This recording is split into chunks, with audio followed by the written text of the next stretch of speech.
ઉત્તર પ્રદેશના સંભલ જિલ્લામાંથી એક અનોખી ઘટના સામે આવી। અહીં ખેડૂતો પોતાનો પાક બચાવવા માટે એવો જુગાડ અજમાવી રહ્યા છે જેને જોઈ લોકો પણ આશ્ચર્યમાં પડી ગયા। વાંદરાના ત્રાસથી કંટાળેલા ખેડૂતો હવે ખેતરમાં રીંછનું રૂપ ધારણ કરીને ફરતા જોવા મળી રહ્યા છે।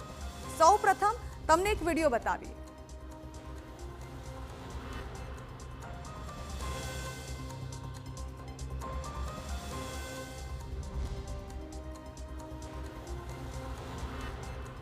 સંભલ જિલ્લાના ફિરોઝપુર ગામમાં વાંદરાઓનો ત્રાસ એટલો વધી ગયો છે કે ખેડૂતોની મહેનત પર તેઓ પાણી ફેરવી રહ્યા છે।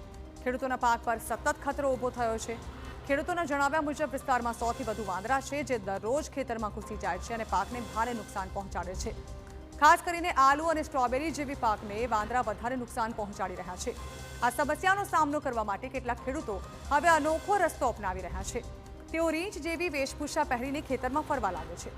ખેડૂતો કહે છે કે જ્યારે તેઓ આ રીતે ખેતરમાં જાય છે ત્યારે વાંદરા ડરીને ભાગી જાય છે અને પાકને નુકસાન થતું અટકે છે। આ જુગાડને જોઈ લોકો પણ આશ્ચર્ય વ્યક્ત કરી રહ્યા છે।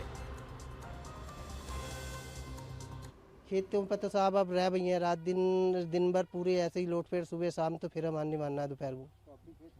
अब भी खेत पे ही हैं, रखवारी कर रहे हैं। बहुत नुकसान करते हैं साहब। मक्का का भी अब आलू खत्म होते ही मक्का हो जाएगी। घरों में ही नुकसान कर रहे हैं साहब। रोटी ने सेकंड देते तब वो पता उतार के ले जाए। अब आप क्या चाहते हैं? हम ये चाह रहे हैं साहब बंदरों की सुविधा हो जाए। किसी से शिकायत की है इसके बारे नहीं साहब हमने कुछ नहीं की। खुद ही पहन हाँ हम किससे करें साहब। बोले गरीब आदमी है, कमजोर आदमी है, किसान आदमी है। बोले अपनी सेफ्टी अपने आप कर रहे हैं साहब। તો આ ઘટના સામે આવ્યા બાદ સોશિયલ મીડિયા પર પણ અનેક પ્રતિક્રિયાઓ જોવા મળી રહી છે। કેટલાક લોકો આ વિડીયોને મજેદાર ગણાવી રહ્યા છે તો કેટલાક કહે છે કે આ ઘટના ભારતીય ખેડૂતોની મુશ્કેલી બતાવે છે। ઘણા યુઝર્સે લખ્યું કે સરકારે ખેડૂતોને મદદ કરવા માટે કાયમી ઉકેલ શોધવો જોઈએ કારણ કે ઉત્તર ભારતના ઘણા વિસ્તારોમાં વાંદરાઓનો ત્રાસ સતત વધી રહ્યો છે।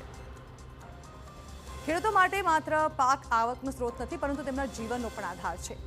વાંદરાના વધતા ત્રાસની વચ્ચે સંભલના ખેડૂતોનો આ અનોખો જુગાડ ભલે લોકો માટે મજેદાર હોય પરંતુ તે ખેડૂતની મજબૂરી અને સંઘર્ષની સચ્ચાઈ પણ ઉજાગર કરે છે।